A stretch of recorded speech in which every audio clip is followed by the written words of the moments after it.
گزشتہ نشست میں ہم نے امام شاطبی الغرناطی ان کی کتاب الموافقات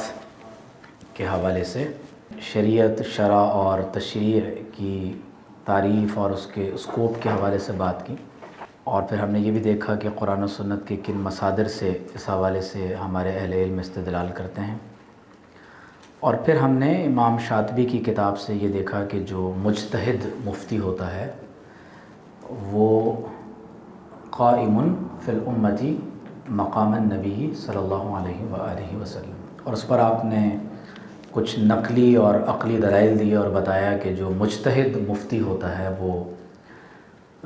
نائب ہوتا ہے، نائب عنہ فی تبلیغ الاحکام، کہ ایک حیثیت تو مجتہد اور مفتی کی یہ ہے کہ وہ آپ علیہ الصلوۃ والسلام کی نیابت میں تبلیغ احکام پر مامور من الرسول ہوتا ہے صلی اللہ علیہ وسلم۔ دوسری صورت یہ ہے کہ المفتی شارع من وجہ، کہ ایک صورت سے وہ شارع بھی ہوتا ہے، اور اب یا تو وہ منقول کی تبلیغ کی صورت میں شارع ہوتا ہے یا مستنبت من المنقول کو بعد از استنباط بیان کرتا ہے۔ اب یہاں سے کچھ اور چیزیں جڑی ہوئی ہیں ساتھ، تو میں وہیں سے گفتگو کا آغاز امام شاطبی کی ہی کتاب سے کر رہا ہوں۔ تو امام شاطبی فرماتے ہیں کہ المسألۃ الثانیہ، یعنی پہلا تو انہوں نے بیان کر دیا کہ المفتی قائم فی الامتی مقام النبی صلی اللہ علیہ وآلہ وسلم۔ تو المسألۃ الثانیہ وذلک ان الفتوى من المفتی تحصل من جہۃ القول والفعل والاقرار۔ اب یہ بڑی قابل توجہ بات ہے کہ جس طرح حضور علیہ الصلوۃ والسلام کی سنت کا ثبوت اپنی تعریف کے اعتبار سے تین جہتوں سے ہوتا ہے، کہ یا تو وہ سنت قولی ہوتی ہے، فعلی ہوتی ہے، یا تقریری ہوتی ہے۔ تو کیونکہ مفتی اور مجتہد اپنے فتویٰ میں نبی صلی اللہ علیہ وسلم کا خلیفہ اور نائب ہوتا ہے، تو کہتے ہیں کہ اسی طرح الفتوى من المفتی تحصل من جہۃ القول والفعل والاقرار۔ اما الفتوى بالقول فهو الامر المشہور ولا کلام فی، کہتے ہیں کہ جو فتویٰ ہمارے ہاں قولی دیا جاتا ہے وہ تو مشہور ہے، ویسے اس میں ہم ایک نیا اضافہ تحریری کا بھی کر سکتے ہیں، کیونکہ ہمارے بزرگوں میں پہلے تو طریقہ یہ تھا کہ لوگ آ کر سوال کرتے تھے اور وہ زبانی جواب دے دیا کرتے تھے، لیکن اب کیونکہ ہمارے ہاں مسائل لوگوں کے عجیب و غریب اعتبارات سے اپنے تنوع میں بہت بڑھ گئے ہیں، تو پھر مفتی صاحب جواب دینے کے بجائے زبان سے کہتے ہیں کہ بھائی تحریری سوال پیش کرو اور اس کا تحریری جواب ہم سے لے لو۔ تو لہٰذا یہ من جہت القول بھی ہو سکتا ہے، من جہت الفعل بھی ہو سکتا ہے، من جہت الاقرار بھی ہو سکتا ہے، اور تحریر کو آپ ایک معنی میں فعل میں بھی شامل کر سکتے ہیں۔ کہتے ہیں وہ اما بالفعل فمن وجہین۔ اب مفتی کا اپنے فعل سے فتویٰ دینا، اس سے یہ بات معلوم ہوتی ہے کہ یہ کتنا نازک مقام ہے، کہ لوگ صرف آپ کے قول سے مسئلہ اخذ نہیں کر رہے ہوتے بلکہ ہمارے فعل سے بھی استنباط کر رہے ہوتے ہیں، استخراج کر رہے ہوتے ہیں، شریعت پکڑ رہے ہوتے ہیں کہ بھائی یہ علامہ صاحب نے، امام صاحب نے، مفتی صاحب نے یوں کیا تھا۔ کہتے ہیں کہ فعل کی بھی دو قسمیں ہیں، احدہما ما یقصد به الافہام فی معہود الاستعمال۔ کہتے ہیں کہ ہمارے فہم کا قصد معروف استعمال میں، ظاہر ہے فعل جو آپ سمجھتے ہیں وہی مراد ہے، فہو قائم مقام القول المصرح به۔ تو ظاہر ہے کہ فعل بھی قول کے قائم مقام ہی ہوتا ہے کہ جس کے ذریعے سے کوئی شخص کسی فعل کی، کسی عمل کی، کسی بات کی تصریح کر رہا ہوتا ہے، كقوله علیہ الصلاۃ والسلام الشہر ہاکذا وہاکذا وہاکذا واشار بیدیہ۔ تو حدیث میں ہے کہ حضور علیہ الصلاۃ والسلام نے فرمایا کہ مہینہ اس طرح ہوتا ہے، اس طرح ہوتا ہے اور اس طرح ہوتا ہے، اور اپنے دست مبارک سے، دونوں دست مبارک سے اشارہ فرمایا۔ تو اس کی بارے میں، اس کی شروحات میں بہت کچھ علماء نے لکھا ہے، تو ایک قول یہ بھی ہے کہ راوی نے یہ کہا کہ یعنی اشار علیہ الصلاۃ والسلام مرتن 29 و مرتن 30 فأشار اولا بأصابع يديه العشر جميعا مرتين وقبض الإبهام في المرة الثالثة، یعنی ایک بلا تشبیہ و بلا مثال کہ اگر یوں کیا جائے تو اس کا مطلب ہے 10، اور پھر 10 کتنے ہو گئے 20، اور پھر 29،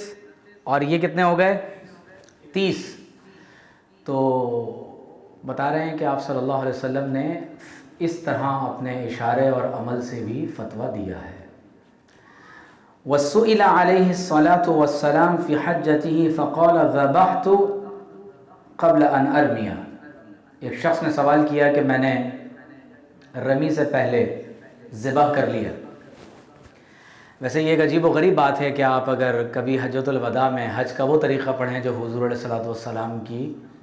احادیث میں مروی ہے، تو آپ کو زیادہ تر ملے گا کہ جب صحابہ نے سوال کیا تو حضور نے فرمایا لا حرج، ہو گیا۔ لیکن ظاہر ہے کہ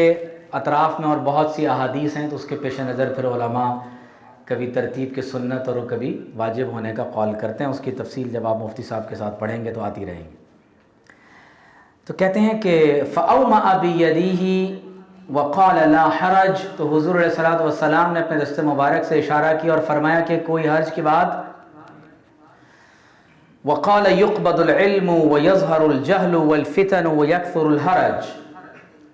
تو پوچھا گیا قیل یا رسول اللہ صلی اللہ علیہ وآلہ وسلم وما الحرج، فقال هكذا بيده، تو حضور علیہ الصلوۃ والسلام نے اپنے دست مبارک سے اشارہ کر کے کہا اس طرح سے، فحرفها كأنه يريد القتل، اور حضور علیہ الصلوۃ والسلام نے اپنے دست مبارک کو پھیر کر دکھایا، مراد کیا تھی؟ قتل۔ تو اس کے بارے میں بھی بعض اہل علم کہتے ہیں کہ بات یہ تھی کہ آپ علیہ الصلوۃ والسلام نے جب یہ اشارہ کیا تو وہ اشارے کی نوعیت یہ تھی کہ ایک اور صحابی نے گردنوں کی طرف ہاتھ کا اشارہ کر کے بتایا کہ انہو یضرب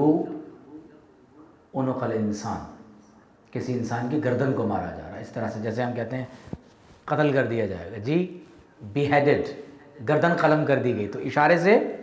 بتایا جا رہا ہے کہ انہو یرید القتل۔ کہتے ہیں اسی طرح ام المومنین عائشہ صدیقہ رضی اللہ تعالی عنہا کی حدیث ہے، وحدیث عائشہ رضی اللہ تعالی عنہا فی صلاة الکسوف حین اشارت الی السماء قلت آیا فاشارت برأسها ای نعم۔ اب حدیث شریف میں یہ ہے کہ حضور علیہ الصلوۃ والسلام کی زوجہ محترمہ نے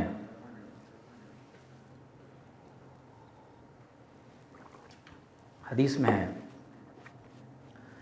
کہ جب سورج گرہن ہوا فَإِذَا النَّاسُ قِيَامٌ يُصَلُّونَ، تو لوگ کھڑے ہو کر نماز پڑھ رہے تھے، وَإِذَا هِيَ قَائِمَةٌ يُصَلِّي فَقُلْتُ مَا لِلنَّاسِ فَأَشَارَتْ بِيَدِهَا إِلَى السَّمَاءِ، تو پوچھا گیا کہ اس میں لوگوں کے لیے کیا ہے، تو آپ نے اپنے دست مبارک سے آسمان کی طرف اشارہ کیا اور فرمایا سبحان اللہ۔ تو پوچھنے والے نے پوچھا کہ آیتن، یہ کیا نشانی ہے؟ فاشارت ای نام، تو آپ نے اپنے سر مبارک سے اشارہ کر کے کہا، مراد کیا تھی کہ ہاں یہ نشانی ہے۔ تو بتایا جا رہا ہے کہ اگر مفتی یہ اشارے بھی کرتا ہے نا، باڈی لینگویج اس کا بھی ایک معنی ہوتا ہے۔ کہتے ہیں وحین سئل النبی صلی اللہ علیہ وآلہ وسلم عن اوقات الصلوات قال للسائل صل معنا هذین الیومین ثم صلى ثم قال له الوقت ما بین هذین۔ ایک شخص نے سوال کیا کہ نماز کے اوقات کیا ہیں، تو آپ علیہ الصلوۃ والسلام نے سائل سے فرمایا صلی معنا هذین الیومین، یہ 2 دن ہمارے ساتھ نماز پڑھ لو۔ اس نے 2 دن نماز پڑھی تو فرمایا الوقت ما بین هذین۔ تو اس کی شرح میں بزرگوں نے یہ بھی لکھا ہے کہ انہا مرکبۃ من الفعل والقول، ایک تو حضور علیہ الصلوۃ والسلام کا فرمان اور پھر 2 دن اس کو اپنے ساتھ نماز پڑھانا، تو گویا کہ یہ مرکب ہے فعل اور قول کے ساتھ۔ تو کہتے ہیں کہ کما قال وهو کثیر جدا، اس کی بہت ساری یعنی مثالیں ہو سکتی ہیں جو احادیث کے اندر آپ کو ملیں گی۔ والثانی، اور فعل کی دوسری صورت یہ ہے کہ ما یقتضیہ کونہ اسوۃ یقتدی بہ، اسوہ کہتے ہیں قدوہ کو، تو جس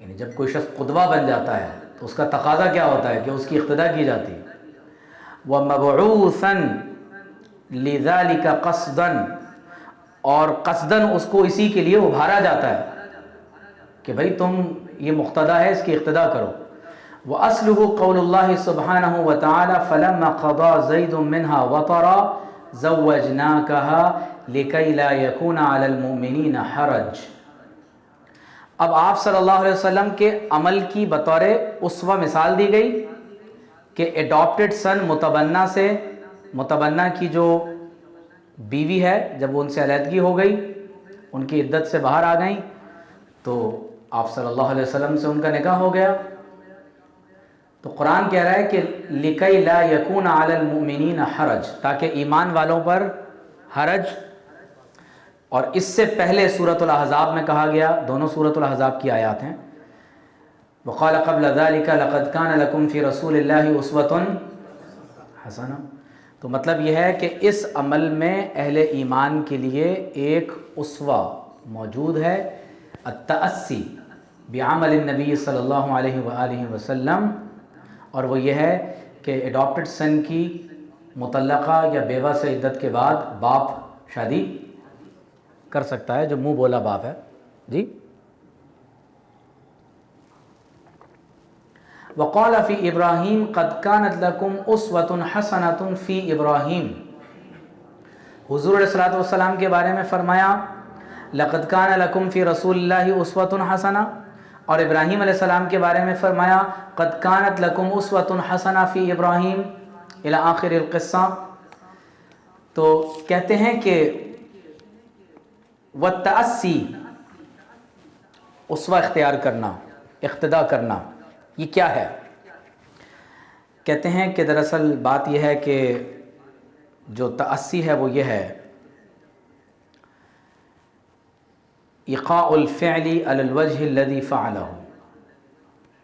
کسی فعل کو واقع کرنا اس صورت میں جس طرز پر کرنے والے نے وہ عمل کیا ہے۔ ٹھیک ہے، ایک موافقت ہوتی ہے، ایک اتباع ہوتی ہے۔ موافقت یہ ہے کہ آپ کہیں جا رہے تھے، میں نے پوچھا آپ کہاں جا رہے ہیں، مجھے بھی وہیں جانا تھا تو میں نے آپ کی موافقت کر لی، یہ موافقت ہے۔ اور اتباع یہ ہے کہ حضور علیہ الصلوۃ والسلام نے ایک سمت اختیار فرمائی، اب ہمیں وہاں جانا تھا یا نہیں جانا تھا، دل کر رہا ہے یا نہیں کر رہا، ہم بس اسی ڈائریکشن اور سمت کو صرف اس لیے اختیار کرتے ہیں کیونکہ آپ علیہ الصلوۃ والسلام نے یہ سمت اور یہ طرز اختیار فرما لیا ہے۔ تو کہتے ہیں کہ وَالتَّأَسِّ إِيقَاءُ الْفِعْلِ عَلَى الْوَجْهِ الَّذِي فَعَلَهُ وَشَرْعُ مَنْ قَبْلَنَا شَرْعٌ لَنَا، اور ہم سے ماقبل جو شرائع ہمیں جو دیگر امتوں کو دیے گئے ہیں وہ بھی ہماری شریعت کا ہی ایک حصہ ہوتے ہیں، الا یہ کہ قرآن و سنت میں اس کی ممانعات کہیں ذکر ہو جائے۔ اس کی ویسے ایک بڑی تفصیل ہے کہ جب امام شاطبی نے مفتی اور مجتہد کو مقتدا مانا تو پھر ایک تو وہ بتاتے ہیں کہ حکماً انسان ایسا کر لیتا ہے کہ بیان اور ظہور کے وقت کوئی مجتہد اپنا عمل جان بوجھ کے ایسا کرتا ہے کہ لوگ اس سے شریعت کا مسئلہ اخذ کریں، اور کبھی ایسا ہوتا ہے کہ وہ مقتدا ہوتا ہے اس کے باوجود لوگ اس کی اقتدا نہیں کر رہے ہوتے، اور اس کی وجہ یہ ہوتی ہے کہ ان کے نزدیک کوئی اور مقتدا ہوتا ہے، جیسے امام اعظم ابو حنیفہ کو چھوڑ کر اگر کوئی ان کی اتباع اور اطاعت نہیں کر رہا، ان کی کوئی فرما برداری یا تقلید نہیں کر رہا، تو اس کے پیش نظر امام شافعی یا امام مالک یا کوئی اور امام ہوں گے۔ تو اس ضمن میں امام شاطبی نے یہاں بحث کرتے ہوئے آگے یہ نقطہ اٹھایا ہے کہ یہ اللہ نے انسان کی طبیعت میں راز رکھ دیا ہے کہ وہ جس کی تعظیم کرتا ہے اس کی فرما برداری بھی کر رہا ہوتا ہے، اس کو اپنا مقتدا بنا لیتا ہے۔ تو اللہ تعالیٰ نے ابراہیم علیہ السلام کی اقتدا کی مثال اس لیے دی کہ جب مشرکین مکہ نے آپ صلی اللہ علیہ وآلہ وسلم کی اقتدا سے انکار کیا تو کہنے لگے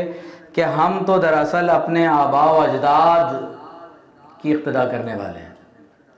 تو اللہ تعالیٰ نے قریش مکہ کے ہی جد امجد ابراہیم علیہ السلام کی مثال دی، اور پھر بتایا کہ حضور علیہ الصلوۃ والسلام تو ثم اوحینا الیک ان اتبع ملۃ ابراہیم حنیفا. تو بنیادی بات یہ ہے کہ وقال علیہ الصلوۃ والسلام لام سلمہ الا اخبرتیہ، بعض روایات میں ہے الا اخبرتیہا انی اقبل وانا صائم. امام مالک کی روایت میں اخبرتیہا ہے، تم نے ان کو خبر کیوں نہیں دی. بعض روایات میں ہے کہ ایک خاتون نے آ کر سوال کیا، اور بعض روایات میں ہے کہ عمر بن ابی سلمہ نے، ان کے بیٹے نے سوال کیا. تو حضور علیہ الصلوۃ والسلام نے فرمایا کہ آپ نے ان کو خبر نہیں دی کہ میں روزے کی حالت میں بوسہ بھی لیتا ہوں. وقال صلوا کما رأیتمونی اصلی، غزوہ احزاب میں جب 4 نمازیں حالت جنگ میں قضا ہو گئیں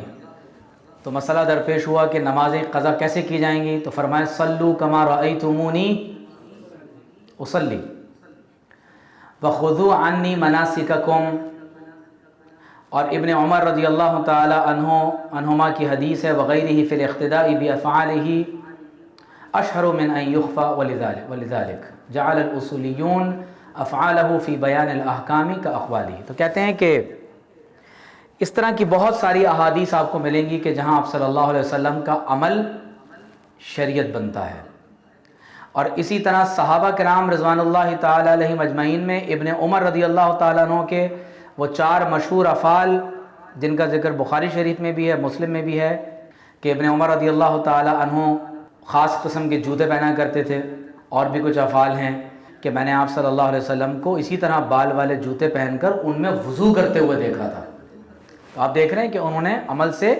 شریعت کا مسئلہ اخذ کیا. تو امام شاطبی یہ ساری مثال بیان کرنے کے بعد کہتے ہیں وَلِذَلِكَ جَعَلَ الْأُصُولِيُّونَ أَفْعَالَهُ فِي بَيَانِ الْأَحْكَامِ كَأَقْوَالِهِ. اسی لیے اصولیون نے حضور علیہ الصلوۃ والسلام کے افعال کو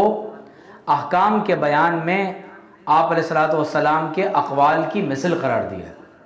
وَإِذَا كَانَ كَذَلِكَ، تو اگر یہ بات ہم حضور علیہ الصلوۃ والسلام کے لیے تسلیم کر رہے ہیں کہ آپ صلی اللہ علیہ وسلم کا قول، فعل اور تقریر یا اقرار یہ شریعت کا مصدر ہے، تو وَإِذَا كَانَ كَذَلِكَ وَثَبَتَ لِلْمُفْتِي أَنَّهُ قَائِمٌ مقام النبی صلی اللہ علیہ وسلم وَنَائِبٌ مَنَابَهُ. تو کہتے ہیں کہ اس سے یہ بات لازم آتی ہے لزم من ذَلِكَ أَنَّ أَفْعَالَهُ مَحَلٌ لِلْإِقْتِدَاءِ أَيْضًا. تو اسی طرح مجتہد اور مفتی کا عمل بھی کیا ہوگا، محل اقتداء قرار پائے گا. تو کہتے ہیں کہ اب اس میں ظاہر ہے کہ اس کی ایک آخری مثال انہوں نے اقرار کی صورت میں دی ہے، اور وہ کہتے ہیں وَأَمَّا الْإِقْرَارُ فَرَاجِعٌ فِي الْمَعْنَى إِلَى الْفِعْلِ. تو کہتے ہیں کہ اسی طرح جو مفتی اور مجتہد کا اقرار ہے تو وہ بھی فعل کی طرف راجع ہے. لِأَنَّ الْكَفَّ فِعْلٌ، کہ کسی بات سے روکنا یہ بھی دراصل عمل ہوتا ہے. وَكَفُّ الْمُفْتِي عَنِ الْإِنْكَارِ إِذَا رَأَى فِعْلًا مِنَ الْأَفْعَالِ كَتَصْرِيحِهِ بِجَوَازِهِ.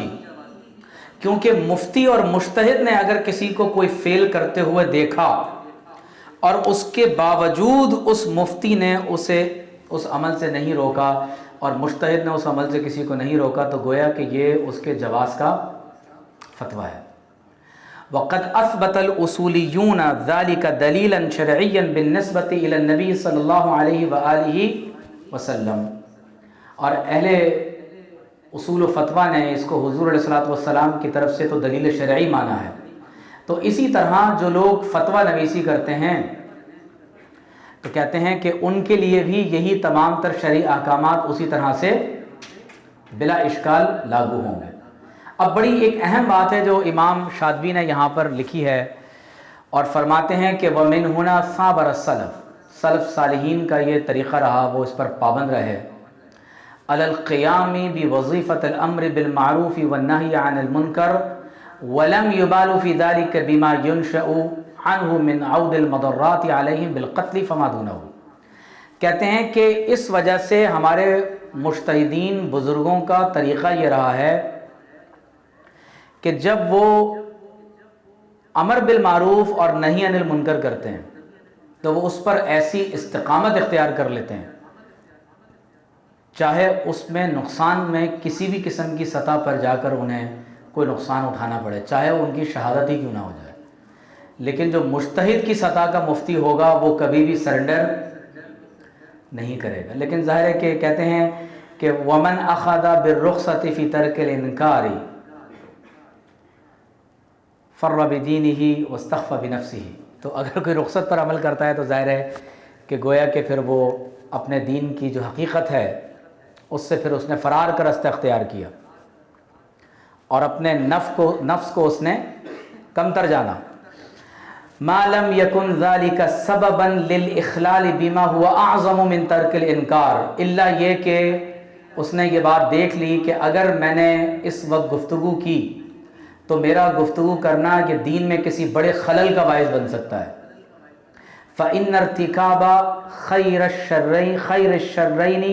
اولا من ارتکاب شرہما، تو بعض اوقات یہ ہوتا ہے کہ بولنا اور نہ بولنا دونوں صورتوں میں نقصان ہو رہا ہوتا ہے، لیکن مجتہد نے یہ نوٹ کر لیا کہ میرا اس وقت گفتگو کرنا یہ دین کے لیے زیادہ نقصان کا باعث بن سکتا ہے، تو اس صورت میں تو یہ ہو سکتا ہے کہ اس نے رخصت پر عمل کر لیا۔ لیکن جو مجتہد کی سطح کے مفتی ہوتے ہیں ان کے بارے میں یہ گمان کرنا کہ وہ نبی کریم صلی اللہ علیہ وآلہ وسلم کے رستے پر نیابت میں کھڑے ہونے کے باوجود اگر یہ کام کریں گے تو یہ ان کی ذات سے بعید ہے، اور ہمارے بزرگوں نے عملاً اس کی بڑی بڑی مثالیں قائم بھی کی ہیں۔ اگر آپ امام اعظم ابو حنیفہ رحمۃ اللہ علیہ کو دیکھیں تو خلیفہ ابو جعفر منصور نے جب چیف جسٹس کا عہدہ ان کو پیش کیا اور جب آپ نے انکار کیا تو نتیجتاً اس نے آپ کو بغداد میں اینٹیں گننے پر لگا دیا تھا۔ امام احمد بن حنبل نے خلق قرآن کے مسئلے میں جان قربان کر دی۔ تو اس کا مطلب یہ ہے کہ عزیمت اور رخصت اگرچہ یہ دونوں رستے ہیں، لیکن مجتہد اگر رخصت کا راستہ اختیار کرے گا تو اس میں بھی پیش نظر اپنی ذات نہیں ہوگی بلکہ دین کا راستہ ہوگا۔ اب یہاں پر ڈاکٹر خضری بیگ جو ہیں جن کی کتاب التشریع تاریخ و تشریع الاسلامی ہے، تو ہم لاسٹ سیشن میں یہ پڑھ چکے ہیں کہ انہوں نے کس طرح سے اسے مختلف ادوار میں تقسیم کیا۔ تو جب بات ہوتی ہے التشریع فی حیات رسول اللہ صلی اللہ علیہ وآلہ وسلم، تو اس میں وہ بیان کرتے ہیں وعہد نزول القرآن ینقسم الی مدتین متمایزتین، قرآن مجید کی جو نزول کی مدت ہے وہ دو حصوں میں منقسم ہے۔ ایک تو وہ ہے جو مکہ مکرمہ میں نزول قرآن کا حصہ ہے، اور اس کی مدت کتنی ہے؟ 12 سنہ، 12 برس، جس میں 5 ماہ ہیں، 13 دن ہیں، اور ان کی رائے کے مطابق 17 رمضان سے آپ علیہ الصلوۃ والسلام کی عمر مبارک کے 41ویں سال مبارک سے 54 برس کی عمر مبارک تک ربیع الاول کی ابتدا میں حضور علیہ الصلوۃ والسلام کی یہ عمر مبارک کی پوری مدت، اس میں جو کچھ بھی قرآن میں سے نازل ہوا یقال له المکی۔ اور دوسرا یہ کہتے ہیں کہ وما بعد الہجرہ ہی 9 سنوات، اور ہجرت کے بعد کا جو حصہ ہے وہ تقریباً 9 برس بنتا ہے، جس میں 9 ماہ ہیں، 9 دن ہیں، اور یہ من اول ربیع الاول،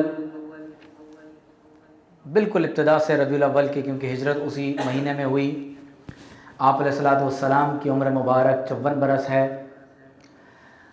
اور 9 ذی الحج تک ان کی تحقیق کے مطابق جو انہوں نے آخری نزول وحی کی تاریخ متعین کی، 63 برس کی عمر مبارک تک، اور